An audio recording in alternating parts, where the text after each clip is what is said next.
Sapienza Mentoria Digital apresenta Primeiro Congresso Internacional Sapienza. Agora, você irá assistir a palestra proferida pelo pesquisador Dr. Ricardo Serboncini, da Universidade do Estado do Amazonas. Olá pessoal, tudo bem? Meu nome é Ricardo, eu sou pesquisador da Universidade do Estado do Amazonas e eu desenvolvo projetos de pesquisa na área de impactos do manejo florestal sustentável sobre a biodiversidade, através de um programa da Fundação de Amparo à Pesquisa do Estado do Amazonas, a FAPEAM, que é um órgão de fomento à pesquisa do governo do Estado do Amazonas. Eu também atuo como professor no curso de Engenharia Florestal da UEA no campus do município de Itacoatiara. Bom, primeiramente, o que é o manejo florestal sustentável?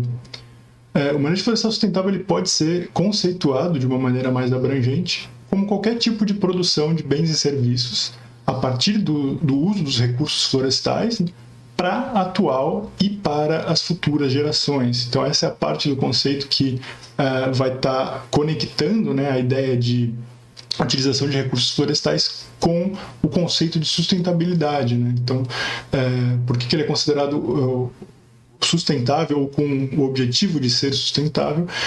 A gente tem que lembrar que o conceito de desenvolvimento sustentável ele leva em consideração 3 pilares, né? Então, um contexto social, o econômico e o ambiental, e é só a partir da integração entre esses 3 contextos é que a gente consegue atingir algum tipo de atividade que seja realmente sustentável, tá certo? Então, esse conceito ele é baseado em 2 premissas principais. A primeira delas é que os ecossistemas eles têm potencial regenerativo, ou seja, a partir de uma perturbação, alguma modificação, né, a remoção de algum recurso florestal presente ali naquele ecossistema, ele vai, ao longo do tempo, tender a se regenerar, né, se modificar, tendendo a atingir um estado similar ao encontrado anteriormente à perturbação. Então, aqui a gente vai considerar alguns conceitos ecológicos importantes, como conceito de sucessão ecológica, conceito de resistência e de resiliência de ecossistemas, tá certo?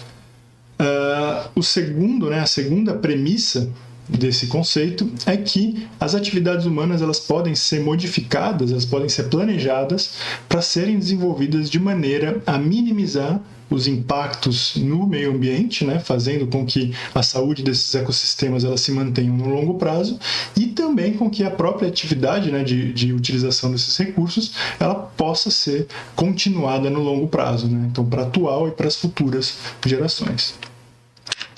Bom, aqui alguns exemplos de atividades que são comumente desenvolvidas e que podem estar nesse contexto do manejo florestal sustentável na Amazônia. Então, por exemplo, a utilização de frutos, né, e sementes, comercialização desses frutos e sementes, né, exploração deles na floresta para produção. Então, açaí, cacau, castanha, né, isso são tipos de recursos florestais que podem se enquadrar, né? A produção deles pode se enquadrar num manejo florestal sustentável. Mas de maior interesse para nós nessa apresentação está justamente a exploração madeireira, tá certo? Que é uma das principais atividades, né, do chamado manejo florestal sustentável, que é a exploração, o corte, né, de árvores da floresta para aproveitamento da madeira, tá certo? E é justamente o que eu venho trabalhando aqui em alguns projetos, desenvolvendo alguns trabalhos científicos a respeito. Bom, como que essa atividade, então, né, de exploração madeireira, ela pode ser caracterizada, né? Então, primeiro, o nome que nós costumamos utilizar para se referir a essa atividade em específico é o corte seletivo de impacto reduzido. Então, dentro do manejo florestal sustentável, né, ela se caracteriza como uma das principais atividades, né, de maior interesse também, tanto econômico ao redor do mundo, como também de pesquisa também, né, para tentar entender esses impactos. Então, a primeira coisa, né, que esse tipo de atividade vai fazer é um inventário florestal da área que vai estar sendo explorada, tá certo? Então, todas as árvores de interesse para a utilização, para a exploração madeireira, elas vão ser inventariadas, vai ser anotado a espécie daquele indivíduo, né, e o tamanho dele também. Então, eles só vão realizar o corte, né, de uma pequena parcela dessas árvores que vão ser espécies de interesse e indivíduos que tenham diâmetro, altura do peito acima de 50 centímetros. Então são só esses indivíduos e uma parcela mínima, né, um subconjunto desses indivíduos que são selecionados para ser realizado o corte. Então, existe um conjunto de áreas, né, que são utilizadas por uma empresa de manejo florestal sustentável para exploração, e essas diferentes áreas, elas são planejadas de uma maneira em que o corte seletivo ele nunca vai estar ocorrendo em duas áreas adjacentes ao mesmo tempo. Então, a gente tem uma certa rotatividade, né, de áreas em que vão estar sendo exploradas, enquanto as outras permanecem em regeneração ou ainda não são exploradas, né, permanecem como áreas não exploradas. Isso é importante tanto para permitir a regeneração das áreas exploradas a partir da chegada de propágulos, né, da região de entorno, né, de organismos da região de entorno, e também para que durante as atividades animais que acabem fugindo dali por causa das atividades tenham outras regiões para se afugentar momentaneamente, né? Então essa é a ideia desse sistema com várias áreas, né, em que a exploração ocorre durante um período do ano apenas, né, o período mais seco aqui da região amazônica, onde é possível realizar essas atividades, né, e depois disso essa área ela vai permanecer, as áreas que foram exploradas naquele ano, elas permanecem em regeneração por um período mínimo de 35 anos. A intensidade máxima de exploração em cada uma dessas áreas, né, é de 30 metros cúbicos por hectare, isso é pela legislação brasileira, definido na legislação, e isso significa aproximadamente 6 ou 7 indivíduos por hectare, tá certo? Então são 6 ou 7 árvores, isso aí o máximo, né, permitido por lei para ser removido, né, para que o corte seletivo seja realizado. Além disso, também há o planejamento, né, da construção das estradas e das trilhas de arraste das toras de madeira que estão sendo derrubadas na floresta. Então, obviamente que essas toras de madeira elas precisam de equipamento pesado para serem tanto removidas da floresta quanto para serem transportadas. Então, precisa da construção dessas estradas. Tudo isso é feito de uma maneira planejada com o intuito de minimizar os impactos. Da mesma forma, o ângulo de derrubada dos troncos, né, das árvores em si, eles também são planejados de maneira a minimizar efeitos de derrubada secundária, né? Então, você está derrubando uma árvore, ela vai acabar levando outras junto com ela, o que tiver no caminho, né? Na hora da queda, ela pode acabar levando ao chão também.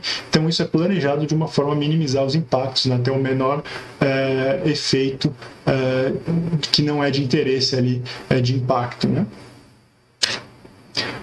Aqui a gente já chega em 3 fotos, né, que foram tiradas pela nossa equipe em campo, então aqui já é na nossa área de estudo realmente, e a gente já começa a fazer um pouco essa ligação entre o que é manejo florestal sustentável com os impactos desse manejo. Então, obviamente, a construção dessas estradas também criam algum tipo de impacto, reduzido, é claro, né, porque é tudo planejado, mas a gente já consegue ver algumas características interessantes aqui, né, essa é uma foto em uma área que recentemente passaram ali caminhões e máquinas, né, que tiveram por essa estrada, né, menos de um ano de quando a foto foi retirada. Então a gente consegue ver que a estrada ela é bastante larga, realmente de um tamanho em que é possível passar um caminhão levando toras de madeira por ali e equipamento que é necessário para fazer o arraste, né, das toras no meio da floresta até chegar nessa estrada.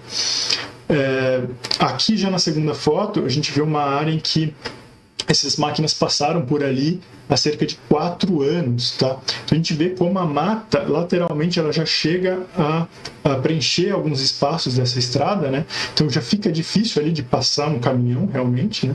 Já é uma área muito mais tranquila para um veículo de menor porte transitar. Isso porque não está passando, tem 4 anos desde que passaram caminhões ali, que a estrada foi toda preparada para receber, né, o transporte dessas toras de madeira que foram exploradas na região.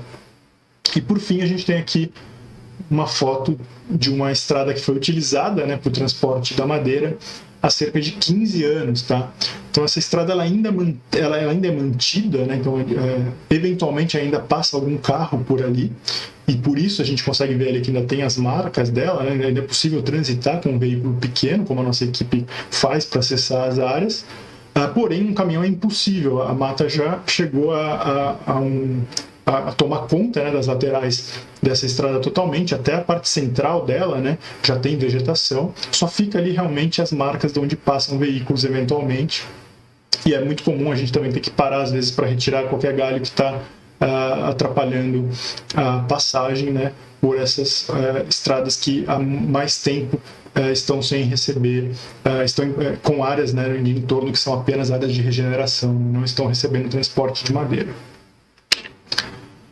Bom, isso já linka, né, já faz a ligação para nós com uma dos primeiros impactos que a gente consegue visualizar, né, além da própria atividade, mas que ao longo do tempo se desenvolvem a partir dessa perturbação da atividade de exploração madeireira, que é a queda de árvores, né? Então, essas árvores podem cair com maior frequência após essa exploração inicial, tanto pelo fato da abertura das estradas, né?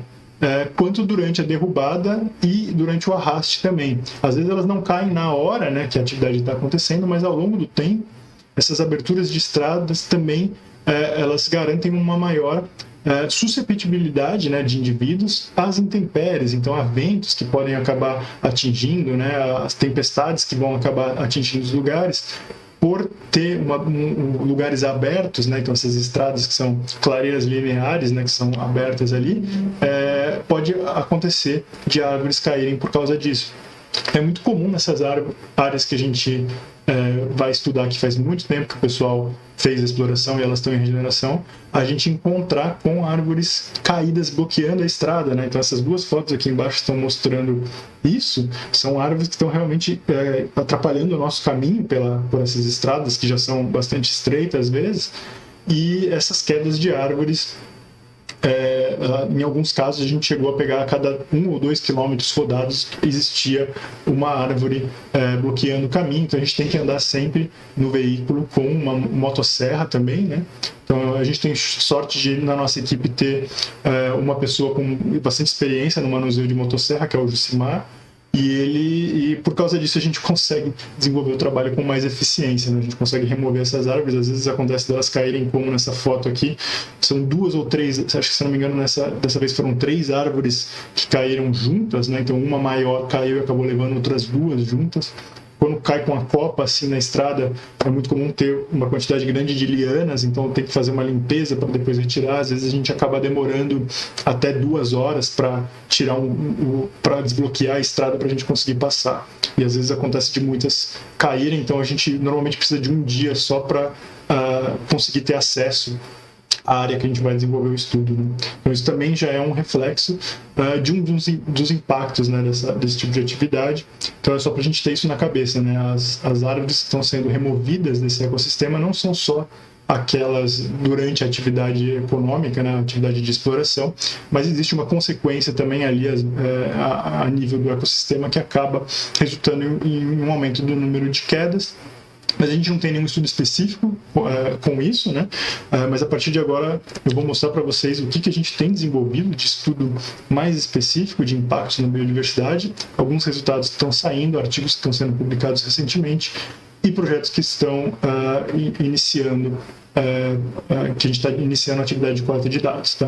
Então o primeiro exemplo, ele é um exemplo com medição de impactos na deposição de serrapilheira. Então, esse é um artigo que está atualmente em revisão, tá? Então, eu não vou me estender muito, mas ele já passou por um primeiro processo de revisão. A gente espera que brevemente ele seja aprovado para publicação. Então, só conceituando aqui, a serrapilheira ela é aquela camada mais superficial que a gente encontra sobre o solo das florestas, que ela vai ser muito rica em matéria orgânica, né? Então, principalmente as árvores, os ramos, né? As folhas das árvores, né? E os ramos que caem, né? Eles acabam se acumulando nessa primeira camada, e é uma camada onde vai ter muito processo de decomposição, né? Então vai ter atuação de micro-organismos e de animais também, de insetos, que vão auxiliar nesse processo de decomposição dessa matéria orgânica. E isso é muito importante porque essa matéria orgânica decomposta, ela se torna disponível novamente para as árvores, né? Para os processos fisiológicos das árvores. Então, até tem estudos muito importantes indicando que, em grande parte, né, das matas de terra firme da Amazônia, que é a maior parte da vegetação florestal da Amazônia, em grande parte dessa mata, a gente tem um solo que, se não fosse esse processo de decomposição rápido, né, da serrapilheira, a gente teria solos relativamente pobres, que não conseguem manter essa floresta em pé. Então isso é uma questão muito importante. A floresta ela só consegue se manter em pé nessa ciclagem dela mesma por causa das própria matéria orgânica produzida por essas árvores gigantescas, né, que acabam caindo no solo e formando essa serrapilheira. Então, por isso que alguns pesquisadores têm levantado o alarme já há algum tempo, né, de que os impactos na floresta amazônica eles podem ser irreversíveis em alguns casos, dependendo da atividade que a gente fizer, né?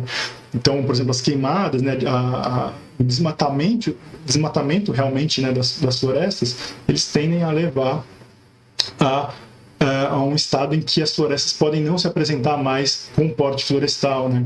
Então, mais ao norte da região brasileira da Amazônia, a gente tem, por exemplo, no estado de Roraima, algumas manchas de cerrado, né, no meio do domínio da Amazônia. Então, o que se espera que possa acontecer, tanto com as mudanças climáticas quanto com os impactos que nós vamos fazendo, as mudanças climáticas também, obviamente, têm um efeito muito grande das nossas atividades, a gente pode acabar transformando algumas áreas de mata amazônica em cerrado. Alguns pesquisadores chegam até a comentar sobre um processo de desertificação de algumas regiões amazônicas, tá certo? Então, o intuito do nosso objetivo foi tentar entender como o manejo florestal sustentável, ou esse corte seletivo de madeira, ele pode influenciar ou não a deposição da serrapilheira, né? Então, a quantidade de folhas e de ramos que caem, né, sobre o solo. Então, a amostragem levou em consideração uma tentativa de quantificar isso. E o principal resultado que a gente tem indica algo bacana, que é uma deposição muito similar da serrapilheira em áreas que foram exploradas em diferentes anos, com áreas não exploradas, tá certo? Então, se a gente olhar nesse gráfico aqui, o que a gente tem no eixo X aqui é a idade das áreas, né, que a gente avaliou. Então, tempo após a exploração, que vai de 1 até 15 anos após a exploração. E o último aqui é uma área não explorada, tá certo? Uma área onde não houve exploração. O que a gente espera é que esses valores sejam similares com essa área não explorada, tá certo? E o que a gente vê, o primeiro resultado importante, é que existe uma diferença muito grande sazonal na deposição de serrapilheira, né? Então, aqui, esses losangos sem preenchimento, eles indicam a estação seca, né? Então, isso aqui foi feito entre agosto e outubro, que é um período de maior seca aqui na região. E essa outra fileira, né, ela indica os resultados na estação chuvosa. Então, a deposição de serrapilheira é realmente muito maior na estação seca, apesar, né, dessa sazonalidade amazônica ela ser muito menos intensa do que em áreas subtropicais ou em áreas temperadas, ela ainda é muito importante para as plantas em si. Então, aparentemente, esse estresse hídrico que existe durante esse curto período de seca, ele já é o suficiente para aumentar bastante a queda de folhas e de ramos dessas árvores. Por outro lado, quando a gente faz uma comparação geral e tenta encontrar um padrão do tempo, né? Então, como essa deposição ela varia ao longo do tempo, a gente não consegue achar, né? A gente fez testes estatísticos para isso. A gente espera que em breve esse artigo publicado esteja disponível em sua totalidade, com todas as informações para quem tiver interesse em ler. Mas o teste estatístico indica que a gente não consegue detectar um efeito claro do tempo após a exploração dessa deposição, o que nos diz que nas áreas exploradas essa deposição ela é similar à área não explorada, tá certo? Então, um resultado interessante. Aparentemente, o corte seletivo de madeira de impacto reduzido não está alterando nessas áreas de estudo, né? E uma questão relevante é que a intensidade de exploração nessas áreas ela varia entre 12 a 16,8 metros cúbicos por hectare, o que é bastante baixo, considerando o limite estipulado pela legislação brasileira, que é de 30 metros cúbicos por hectare. Então, ela está bem abaixo do limite, e a gente acredita que isso pode ter um resultado positivo nesse principal resultado que a gente encontrou no trabalho. Porque existem outros estudos, mesmo na região amazônica, né, em áreas em que essa intensidade de exploração está mais próxima daquele limite de 30 metros cúbicos por hectare, em que os efeitos foram maiores, né? Na verdade, houve efeitos significativos. Então, é muito possível que essa intensidade de exploração esteja um papel fundamental para evitar que a gente tenha detectado algum tipo de efeito, né? Então, não houve um efeito significativo por causa dessa baixa intensidade de exploração. Bom, o segundo exemplo é com o grupo das aves, né, amazônicas. Esse trabalho está publicado, ele saiu esse ano na revista iForest, e ele conta com dados coletados ao longo de 3 anos em 2 áreas, né, em que a gente faz uma análise da variação dessas comunidades de aves nessas 2 áreas ao longo do tempo, tá certo? Então a gente está comparando, aqui é um mapa, né, da região.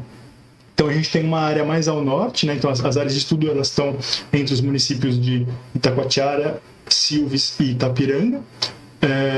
Então essa área mais ao norte ela não foi explorada, nunca tinha sido explorada e não foi durante o estudo. E a segunda área ela havia sido explorada há pouco mais de 1 ano antes do início do estudo, tá certo? Então a gente começou no 2º ano após a exploração nessa área explorada e acompanhou por um período de 3 anos essas 2 áreas. A ideia é fazer uma comparação entre elas e tentar entender como a comunidade de aves pode ser impactada ou não, né? A partir de uma comparação entre essas 2 áreas. Bom, o nosso resultado principal, ele indica que não houve efeito na riqueza e na abundância de aves, então no número de espécies e no número de indivíduos, eles não foram alterados, eles foram similares entre as 2 áreas.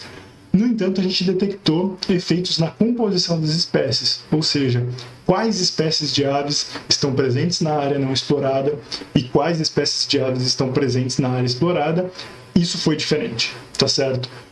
Mais do que isso, como a gente fez análise tentando ver modificações ao longo do tempo, o que a gente percebeu é que, se a gente pegar aqui nesse gráfico, né, que são, no eixo X aqui são os dias após a exploração madeireira, né, e no eixo 1 é um método estatístico para determinar a composição, né, das espécies, então transformar essa composição em números para que isso seja comparável, o que a gente percebe é que a composição ao longo do tempo na área explorada, que são esses círculos pretos, ela tendeu a se modificar ao longo do tempo e ela também tendeu a se modificar na área não explorada, no final, resultando em uma maior similaridade entre essas 2 áreas, tá certo? Então, no início aqui do gráfico, a gente vê um maior distanciamento entre a composição de espécies de aves nessas 2 áreas. Então, as espécies que ocorrem na área não explorada, elas são mais diferentes das espécies que ocorrem na área explorada. E ao longo do tempo, né, chegando aqui quase no 5º ano já após a exploração, a gente tem essas comunidades muito mais similares entre si. Houve um aumento da similaridade entre essas áreas, o que significa e indica que está tendo regeneração. O fator importante é que a área não explorada também se modificou ao longo do tempo, e isso pode estar relacionado com aquele fato que nós já comentamos, que quando uma área está sendo explorada, as espécies que não se dão bem ali mais, né, ou que por causa da perturbação acabam fugindo dali, elas acabam gerando impactos em cascata na área de entorno também, e é possível que isso reflita nesse resultado aqui. Então, essa maior diferença entre as áreas aparentemente não é só um efeito na área explorada, mas nessa área que estava cerca de um pouco mais de 2 quilômetros de distância, né, as áreas estavam uma da outra, isso ainda aparentemente não é o suficiente para que a gente não veja algum tipo de impacto. Isso pode ser uma das causas da área não explorada também ter sofrido grandes modificações ao longo do tempo que levam elas a serem mais similares no final, tá certo? De qualquer forma, mostra uma regeneração da área não explorada, isso que é importante que a gente conseguiu detectar. O terceiro exemplo, a gente passa então para comunidades de besouros, tá? Então, esse é um estudo em que a equipe do professor Lauri Cleman Jr., aqui da UEA, coletou os dados com besouros que são popularmente conhecidos como rola-bosta, né? Então eles estão intimamente associados às fezes de animais, né? Principalmente de mamíferos de maior porte. Então eles são importantes na decomposição desse material, tá certo? Então eles vão ter uma interação muito importante. Além disso, eles são um grupo extremamente diverso de animais, né? Então, tem quantidade de espécies muito grande e são bastante abundantes. Então, isso torna eles, né, por essa atividade ecológica que eles têm de decomposição e por serem muito diversos, isso torna eles importantes bioindicadores de impactos ambientais, né? Eles são bastante propostos como um grupo bioindicador. Então, esse estudo ele foi desenvolvido aqui nas áreas da empresa Mil Madeiras Preciosas, né, de Itacoatiara, que na verdade as áreas da empresa ocupam 3 municípios aqui no Amazonas, né, que é Itacoatiara, Silves e Itapiranga.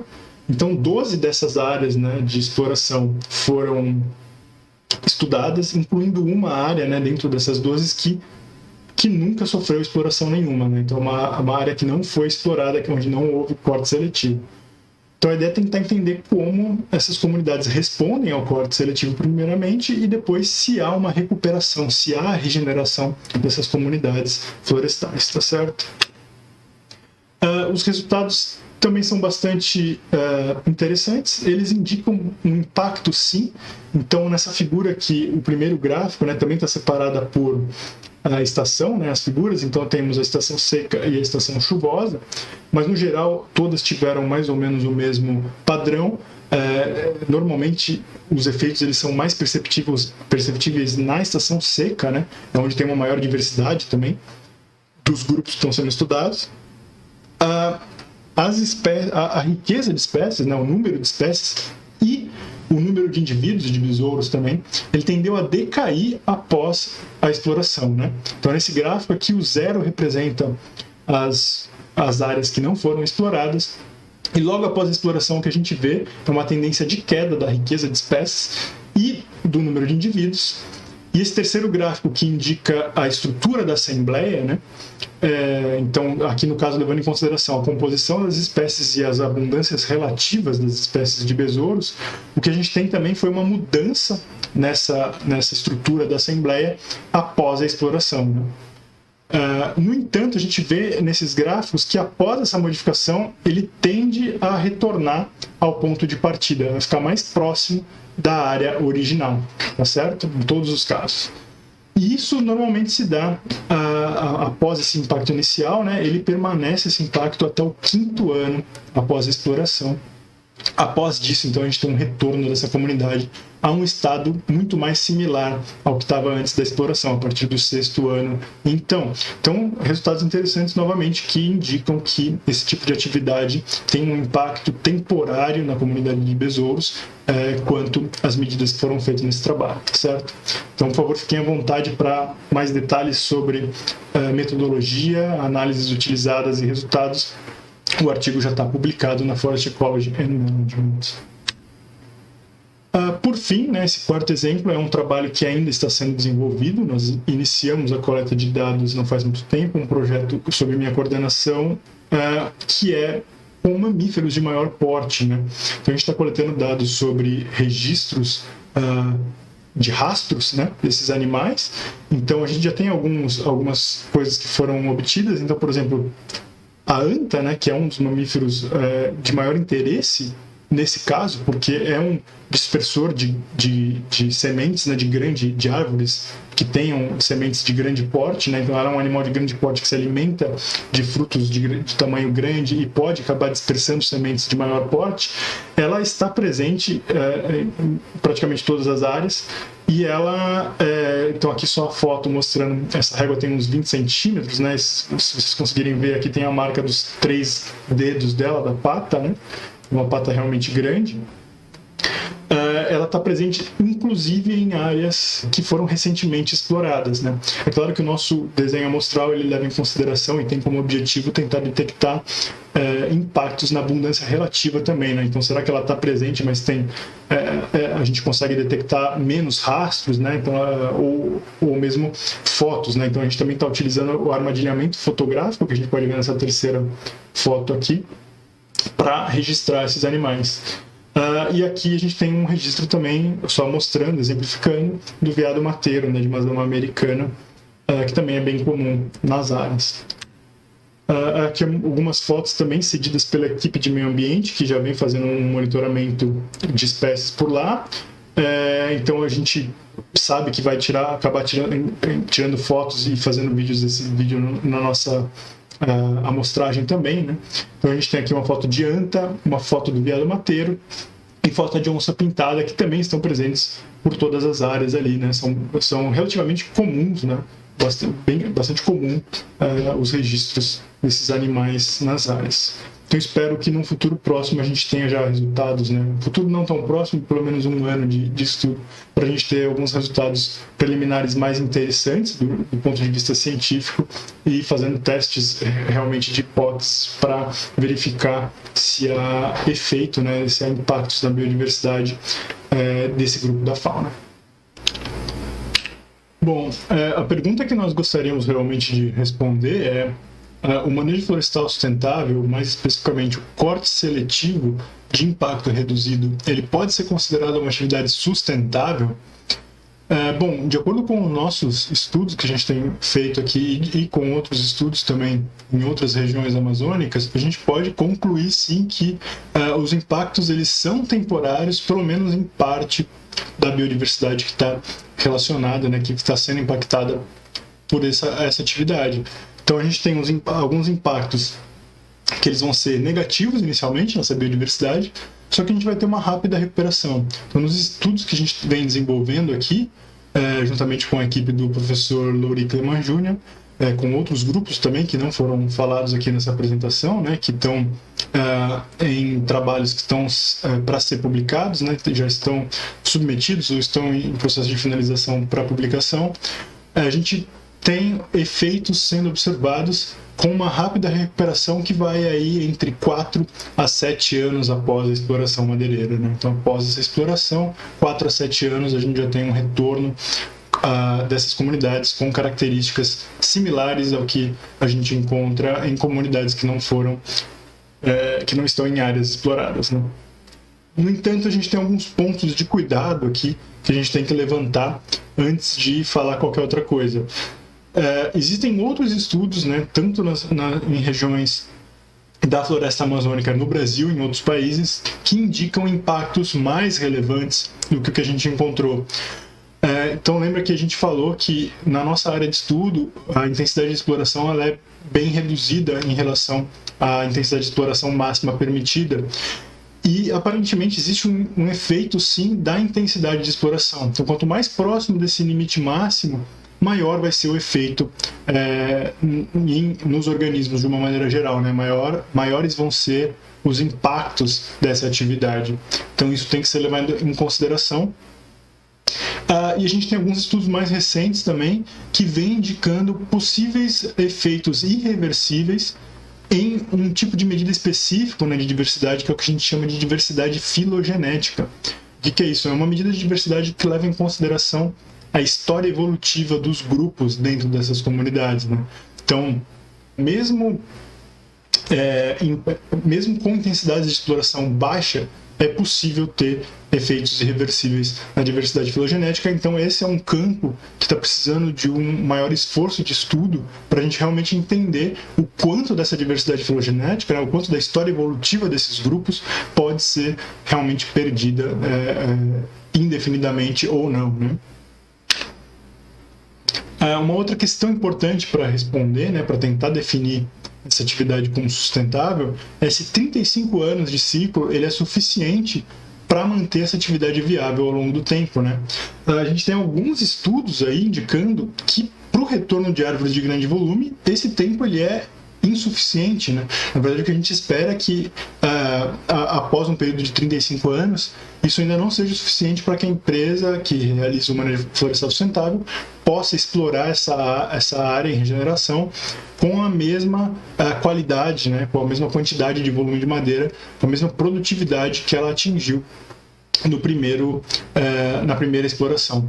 E possivelmente no terceiro ciclo, né, então após 35 anos, né, a segunda exploração, mais 35 anos, uma terceira exploração, ela pode se tornar inviável economicamente. Então a gente tem uma questão econômica importante também a respeito disso, que é o quanto, em termos de volume, né, que está ligado com a biodiversidade, nesse caso o volume das árvores, né, que estão disponíveis para corte, o quanto esse volume está sendo afetado e quando isso pode influenciar na produtividade, tá certo?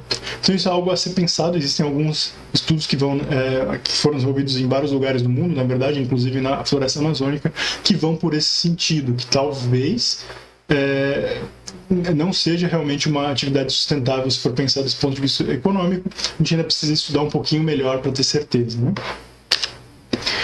E também existem outras questões relevantes, né, para conseguir responder essa questão, que também estão relacionadas ao ponto de vista tanto econômico quanto social. Então, existem populações humanas, né, comunidades que vivem na área de entorno desses empreendimentos, né, dessas áreas de exploração madeireira, e, obviamente, a melhor coisa é que esse tipo de atividade resulte em impactos positivos, né, nessas populações, mas é claro que tem que se tentar entender melhor isso, se existem impactos negativos, se são só impactos positivos, e por isso a interdisciplinaridade ela pode ser muito importante. Então, eu, por exemplo, sou um pesquisador específico da área de impactos na biodiversidade. Seria interessante relações com outros pesquisadores que estudam a parte socioeconômica, por exemplo, para que a gente consiga responder isso de uma maneira melhor, né? Então, estudos em outras áreas e, obviamente, em determinado momento, uma apreciação de todos esses estudos, tentando gerar um consenso, né?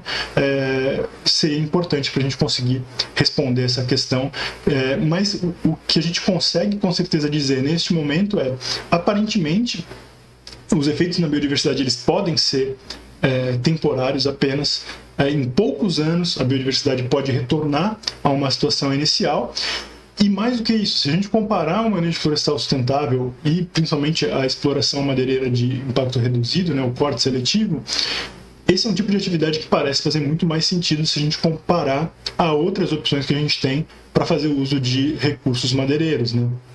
Então, por exemplo, mesmo as plantações, né, de árvores, né, as culturas de árvores de porte florestal, elas vão ter um impacto muito grande, né? Porque a maioria dessas árvores são espécies exóticas que são plantadas em um sistema de monocultura e isso nunca terá o mesmo valor em termos de biodiversidade do que uma floresta íntegra, né? Isso em qualquer lugar do mundo.